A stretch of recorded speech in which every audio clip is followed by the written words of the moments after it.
más, más. Las imposibilidades no son límites. Más. Más. Algo que merece mayor atención, mayor énfasis. Hay alguien infalible que a la primera no cometa ningún error. ¿Y saben cuál es la respuesta? ¿Y sabes cuál es la respuesta que me da Leonardo? Es no. No.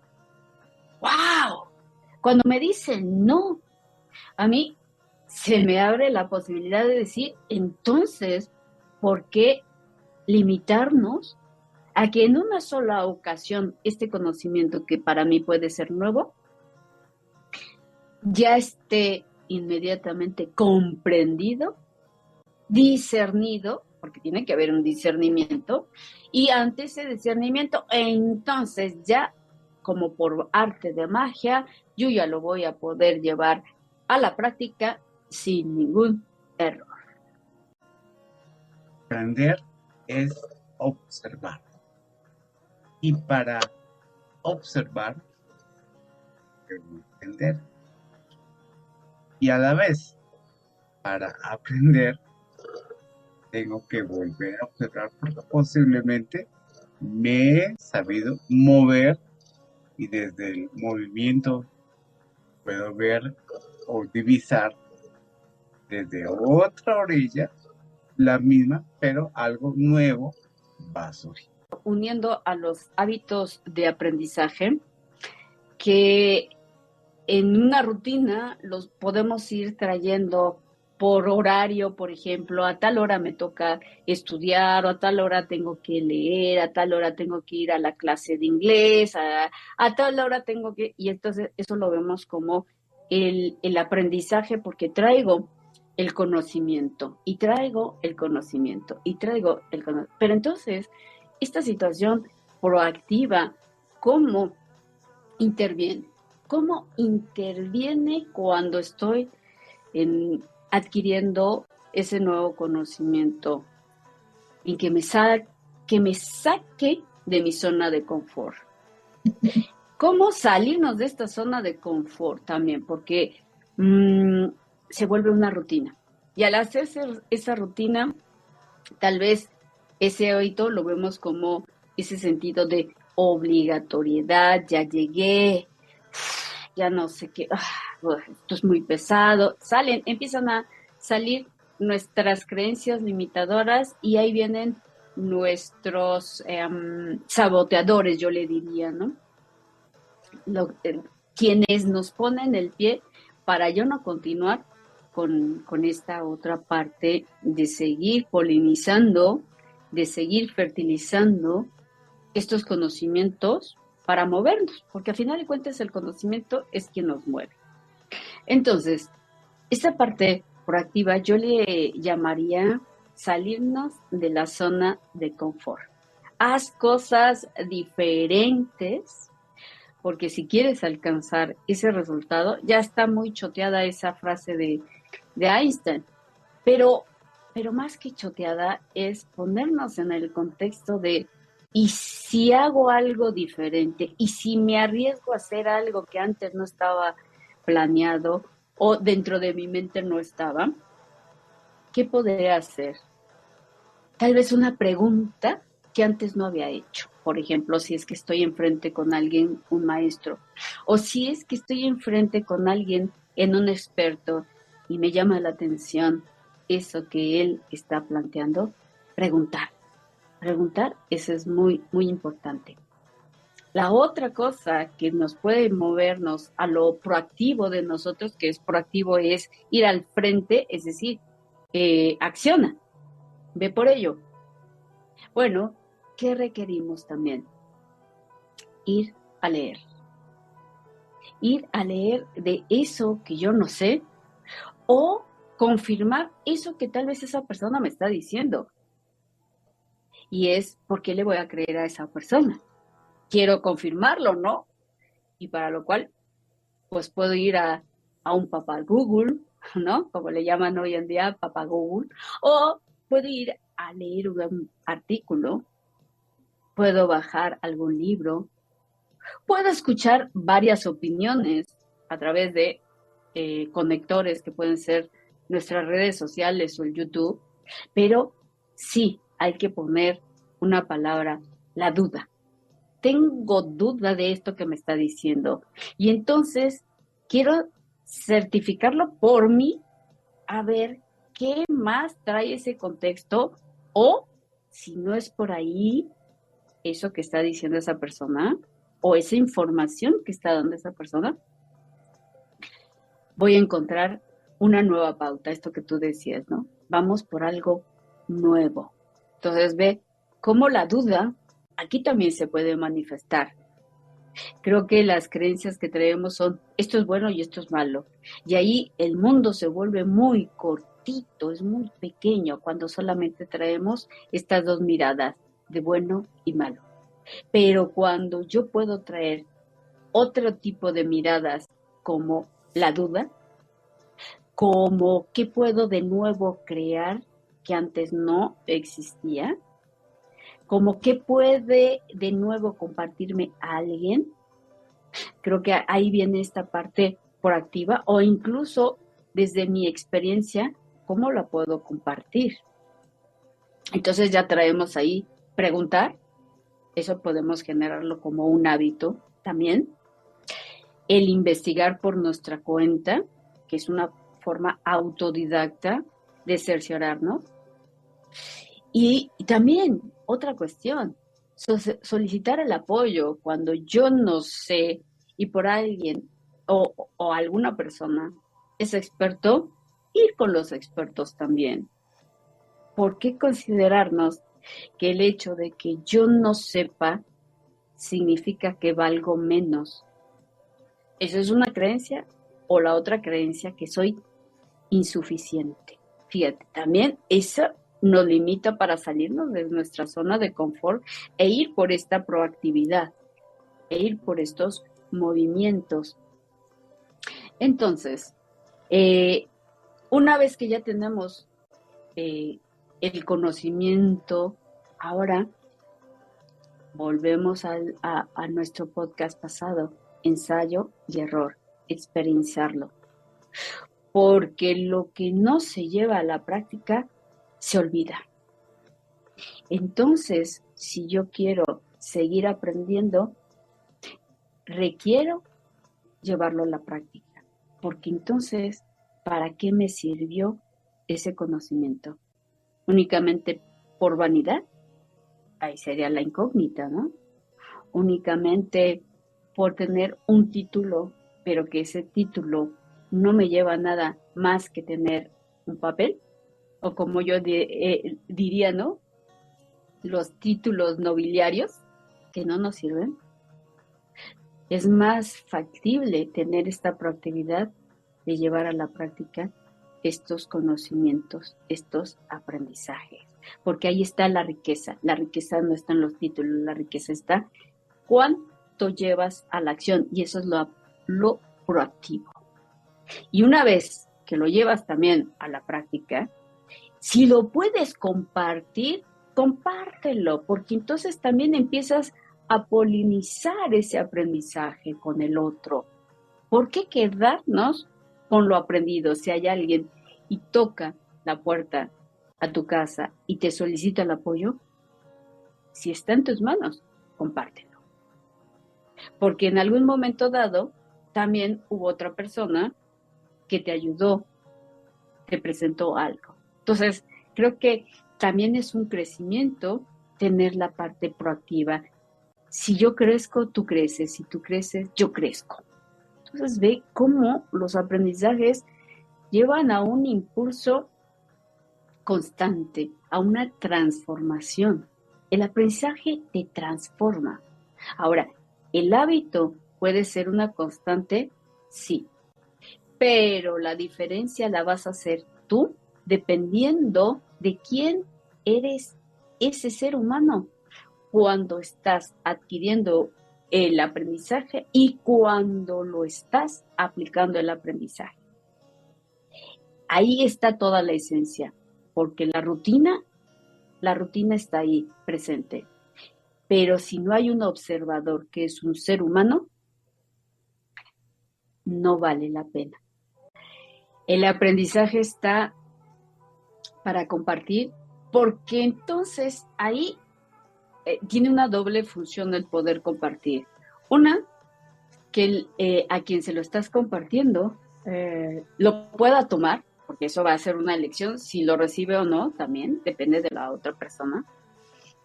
Pero en el momento que tú lo compartes, estás reafirmando, estás confirmando qué pasó contigo, cómo está ese conocimiento. Y posiblemente, tal vez no te va a salir al 100% como la primera vez en el momento que lo adquiriste. Te va a salir totalmente diferente y también puede ser que encuentres una novedad, algo que en el momento que lo compartas, digas, wow, esto no lo había visto antes y ahora está saliendo. Y cuando nuevamente vuelves a compartir ese aprendizaje, llevarlo a la acción, a la práctica, ¡bum! Vuelve a salir otra cosa que antes no estaba ahí. Y ve por qué la importancia de ponerlo a la práctica. Porque entonces van a saliendo cosas que posiblemente si no lo llevaras o lo ejercitaras, no aparecerían. Estarían en transparencia. No los podrías distinguir. ¿Por qué crees que es importante?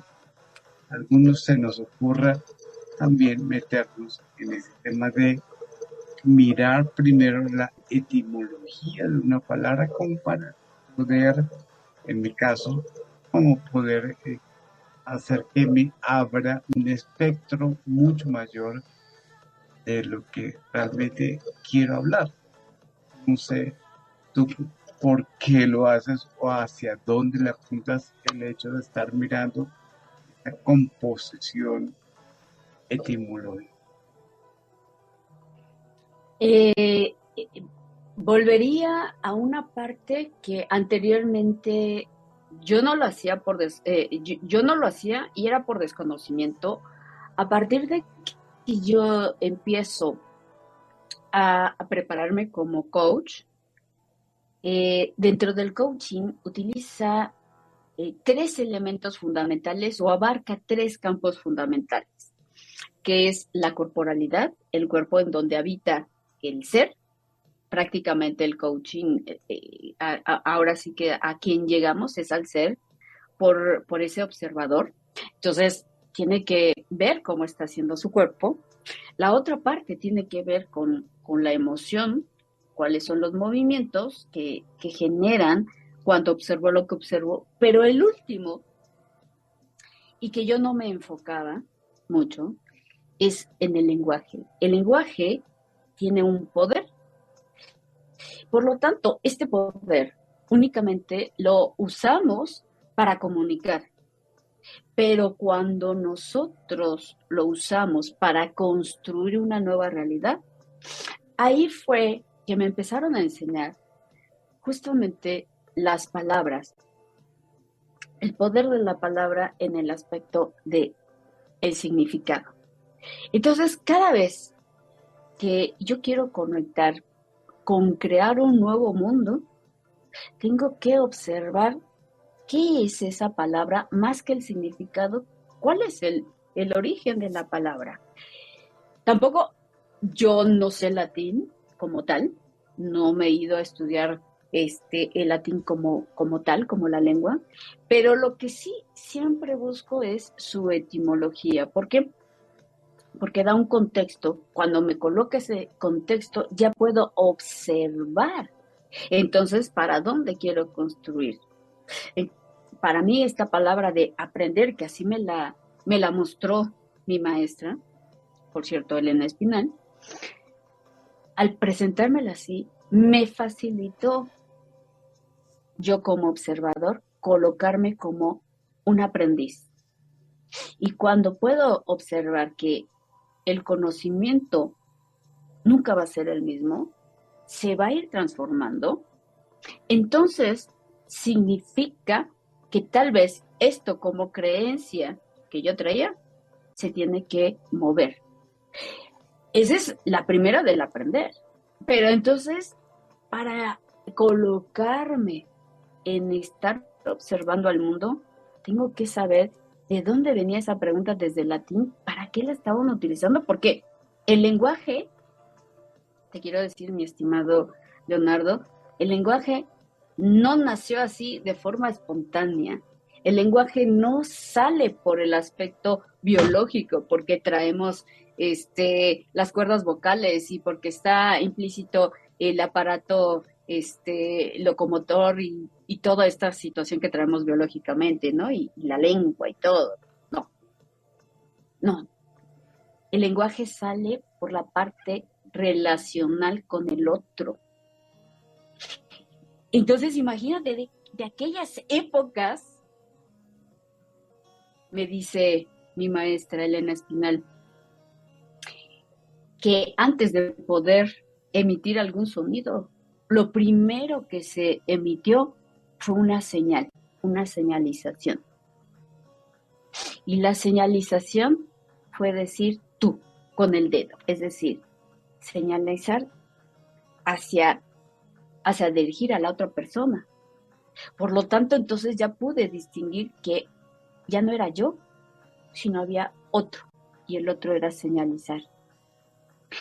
Y ve que después empezó a surgir, sí, estos sonidos guturales, y posteriormente de estos sonidos guturales empezaron a ponerle nombre a las cosas.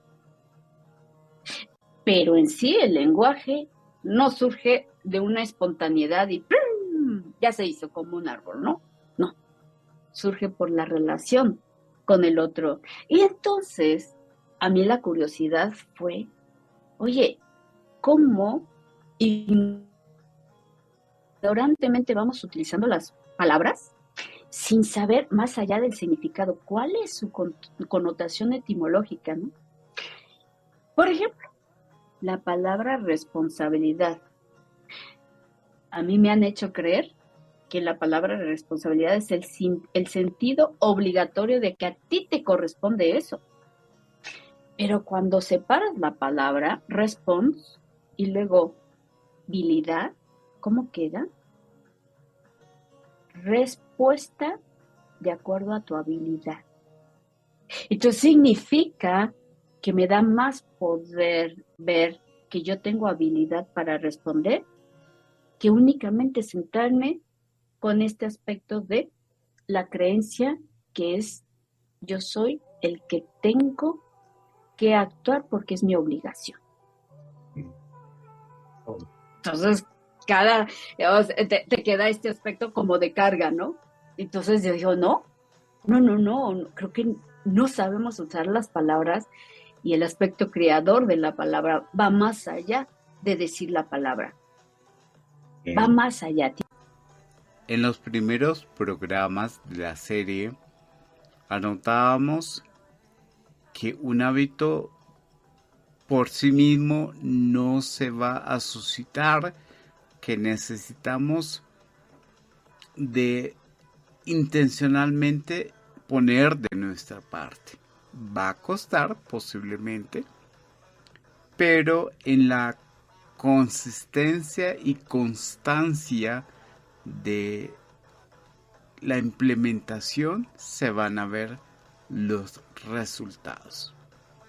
Y el hecho de adquirir un aprendizaje, un conocimiento y de cierta medida una cierta experticia en algún aspecto, pues es válido hablar que necesitamos ser disciplinados. Esto es lo que hasta el momento yo puedo resaltar de lo que nos ha compartido Vere.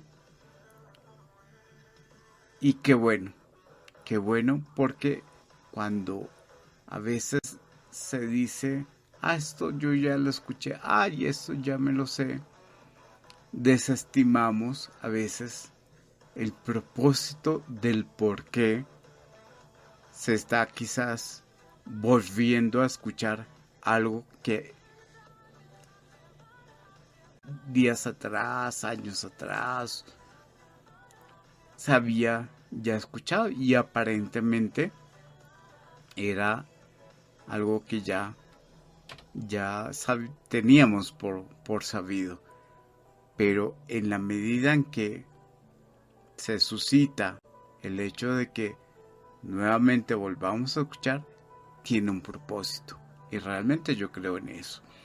En que si algo tuvimos que haber escuchado antes y hoy lo estamos volviendo a escuchar, es porque necesitamos tener y considerar nuevamente algo y no dejarlo en el olvido.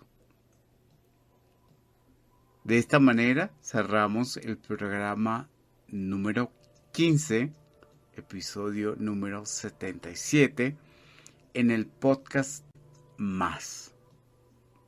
Nos vemos en el siguiente. Si te ha gustado este contenido, dale me gusta. Si consideras que hay un aporte enriquecedor, compártelo. Alguien necesita más. Y si te quieres acercar al desarrollo basado en fortalezas, déjame tus comentarios o escribe a contacto@escucharte.com.co.